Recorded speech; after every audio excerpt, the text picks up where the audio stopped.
Well, it's been a while since I've done an update video, and I can tell you there's been at least a couple trips to the ER, and the roller coaster just continues.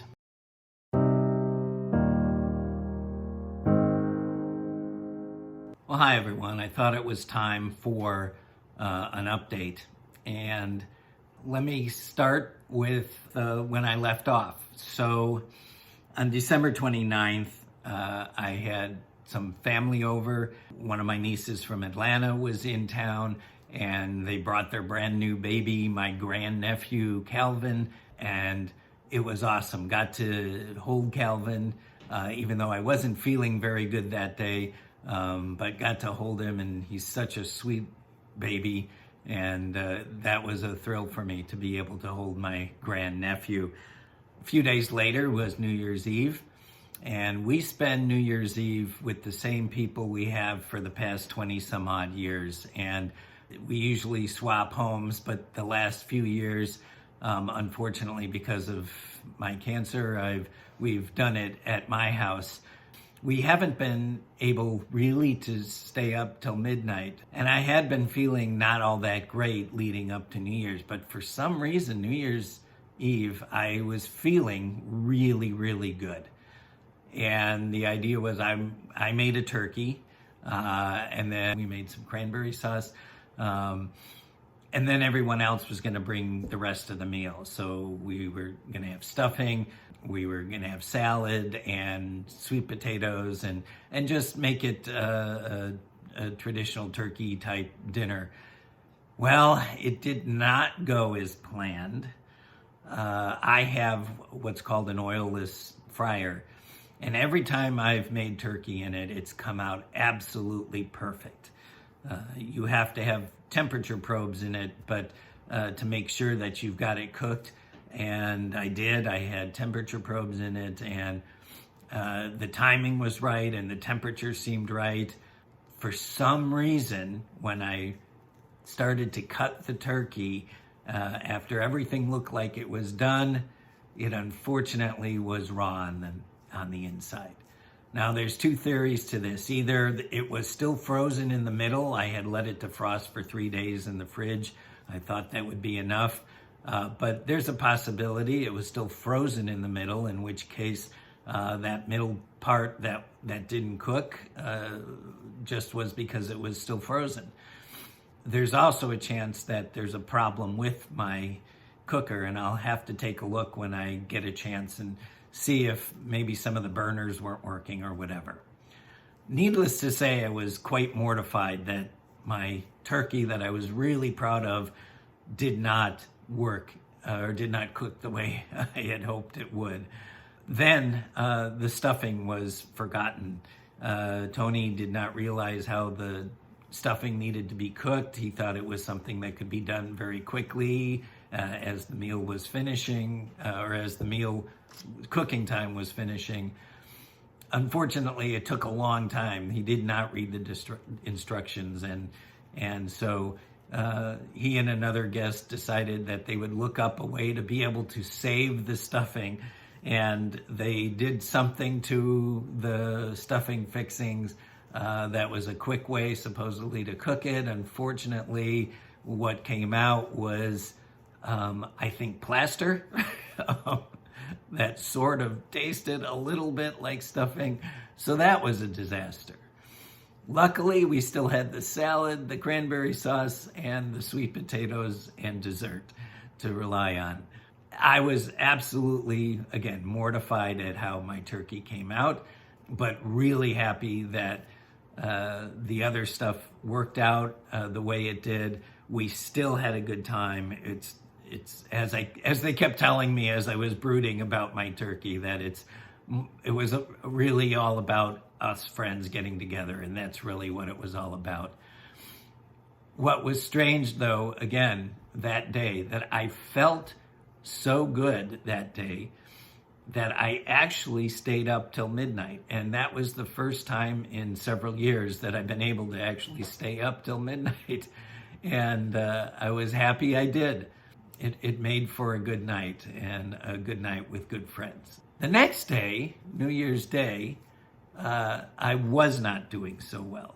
I had noticed that one of my legs was swelling quite a bit. And I was on steroids that we were going to begin tapering off, and certainly had a moon face. I still have a little bit of it. I've been off the steroids now for a while, but I still have a little bit of the moon face, but that's going away, and that makes me very happy. But in any case, there was this swelling going on in one of my legs, along with a lot of swelling in my neck and chest area. And I was really having some labored breathing. So, of course, it's a holiday. Nobody is working. I called the on-call oncologist, and of course, the answer was, I can't see you. You know, we're not in the same place. I'm not seeing what you're going through, so let's get you to the ER. So ended up in the ER on New Year's Day. It almost seems like I can't have a holiday without being in the ER. But anyway, ended up in the ER. They did all their tests. They did a CT of my lungs to make sure there was no embolisms going on there, which there weren't. They did a vascular ultrasound on my leg to make sure there was no clotting going on there. Again, both could be very serious if there was any embolisms in either my leg or my lungs, of which there were none. They did some other tests, making sure bloods were okay. Everything seemed fine. So they were chalking it up to the steroids being, creating all this fluid, and that it should go away in a while. And especially since I was going to begin tapering off the steroid, that we should see some improvement there. But again, another trip to the ER. That was great. So things were moving on the rest of the month as it should. I actually started physical therapy on January 6th, and that was even after the first physical therapy appointment. I noticed a big difference in the strength in my legs, which is what we're working on. The numbness is always going to be there from the tumor that was pressing on my spine that we radiated, but there's a little damage there. But the strength in my legs, just even from the first appointment, I could see that was going to be a huge improvement for me. So very glad that I got to start physical therapy, and I go twice a week with the physical therapy. On the 14th, though, that's when things started to go a bit sideways. So on the 14th, I had an appointment. I had appointments downtown at the sarcoma center. First was a blood draw. They accessed my port. We did a blood draw, and then we had a port flush, which I needed since I haven't used the port in a while. Once the blood results came back, I then met with my sarcoma specialist. Blood seemed to be good. My hemoglobin, which was low before, which is why I was on a low dose of Votrient, was up. And so my blood pressure was also doing good. So he raised the dosage on my Votrient. So we were going to start that the next day. There was also this rash that had developed all over my head. You can barely see, maybe a little bit left on my head, but it was all over my head, down the back of my neck, and a little bit on my chest.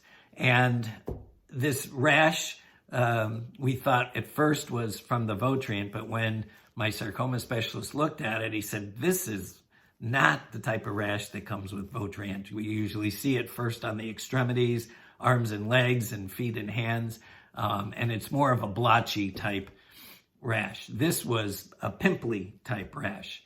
So he immediately made an appointment with a dermatologist there that I could go to after I saw him. So as I'm walking to the appointment with the dermatologist, I had a pen in my hand that I was carrying, and I dropped the pen, and when I went to pick up the pen, my nose started bleeding like it's never bled before. It was like somebody turned a faucet on, and it was just gushing out of my nose.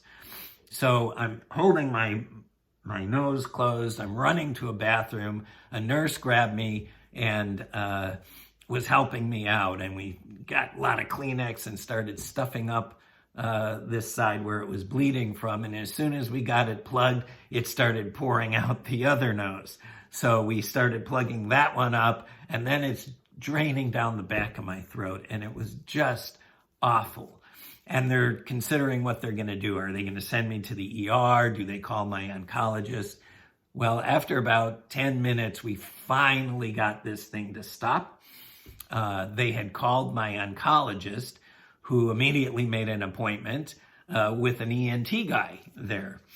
So I went to the dermatologist appointment. I had Kleenex stuck up my nose. I didn't want, any bleeding to start up again.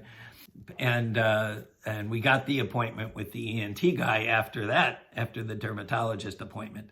The dermatologist took some samples of this, put me on an antibiotic and a topical steroid, and happy to report that when the results came back from this, it was just a typical acne type of rash or whatever. And the antibiotics I'm on and this topical steroid are clearing it up. So very happy that it was nothing more serious or needed anything else.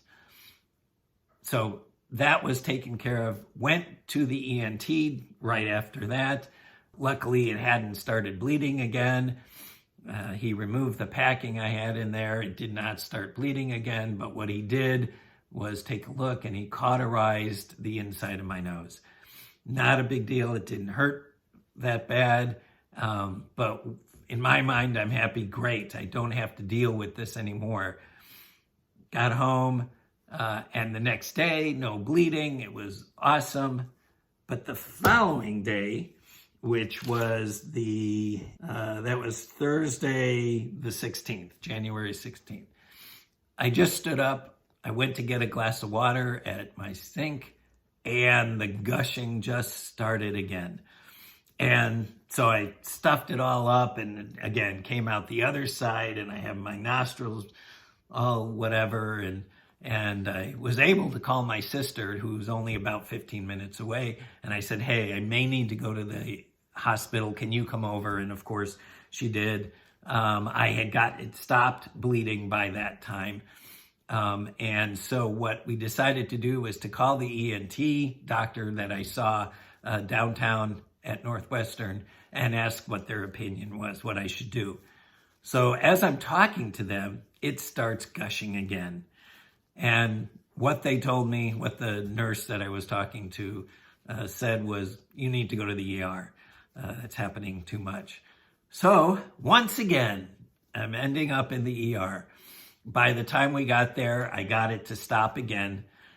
Spent a lot of time in the ER. They were doing some stuff. At one point, it started to gush again. And this time, they couldn't get it to stop. And it was bleeding for a long time. At one point, they just had me lean over and let it all kind of gush out. What they were able to determine was that because I have a deviated septum, it's dry air, it's winter, I was on a chemo that can cause bleeding, all these factors. And what broke was an artery that's behind the deviated septum. So they couldn't cauterize it because it's behind this bone and they can't get to it. So what they ended up doing was putting in one of the packs that's actually a balloon. So they stuff this thing all the way up into your nose, and then they pump air into it and it blows up and it presses on what's bleeding, the artery, and that hopefully will stop it, which it did. Stop the bleeding. I had to keep that pack in my nose for 5 days. It was just removed this past Tuesday. Went to the ENT's office. They removed the pack. I was so anxious that it was just going to start bleeding again. Luckily, it hasn't. And it hasn't bled since at all. One of the things I have learned now is I don't blow my nose. I haven't, as much as I want to. You can sniff up, but you can't blow your nose. That causes positive pressure, which could cause the artery to open up again. So The idea was this week or this past week, just take it easy, make sure you're not bending over or causing unnecessary pressure in the nose. So the whole week I've been that way. And luckily the nose seems to be taken care of. We'll find out. I do start, and I did get a break on the Votrient. We stopped it for that week up until tomorrow when I restarted up again. So we're going to see if hopefully there's no bleeding that happens as a result of starting up the Votrient. Again, that's a side effect. It can cause bleeding, and I am on this higher dose, but we'll have to wait and see if anything happens. In the meantime, some strange effects have also happened too. Every time I eat, no matter what it is, how big or small, and I really haven't been eating a lot at all, just as a matter of fact, I can barely finish a meal for the most part. But when I eat, I get completely bloated really fast. And that's very unusual that I would get completely bloated. My stomach is still very distended all the time, even though I haven't eaten. But when I do eat, I get bloated. I have actually gained weight. I'm not losing weight, even though I'm not eating as much as I used to. I've gained 25 pounds in the last month, and we're not quite sure why. I talked to my local oncologist, had an appointment with him the other day. We're trying to figure out why this bloating and the weight gain is happening. It doesn't make any sense. I'm also getting tumor pains. First, it was my kidney that was starting to hurt, and now my liver has been hurting a lot, and it keeps me up at night. So I've been working with my pain management specialist on what to do. Unfortunately, the only thing that seems to be working and allows me to sleep at night is taking oxycodone, something I don't like to do. It makes me feel kind of woozy and not right. The past few nights, it has helped me to sleep. And that's the biggest thing, is that I get a good night's sleep at least when I take this oxycodone. The pain has now started to creep up during the day also. I'm now trying to figure out what I'm going to do. I don't want to be taking oxycodone 24/7 throughout the day and night. So I'm going to try to figure out some other way. I may try medical marijuana to see if that helps me out. But in any case, I'm going to have to figure out what's going on until I see the sarcoma specialist again, which will be on the 11th. The 11th will be a very long, big day at the hospital. I have a lot of appointments going on. I have to be there at 8 a.m. downtown, and I start doing MRIs. I will be doing MRIs for about 2 hours because they're going to be doing my head for the first time, and then also my spine, my upper and lower spine, to see if anything is going on there. Hopefully that will capture if anything else is going on, because I don't have a CT scheduled for that day, just the MRI. But if anything else is going on, that should show up on these MRIs. I then have several other appointments, blood draw and whatever, and then we'll also be seeing my sarcoma specialist along with the neurologist on the pain and the spine meds to see if anything can be done on that in regards to spinal pain. So it's going to be a very long day on February 11th for me. I don't know what the news is going to be, if we're going to get news that the Votrient is working or not. I don't know if the MRI will give enough detail on that. We'll find out and we'll see. And hopefully I'll get results that day on those MRIs.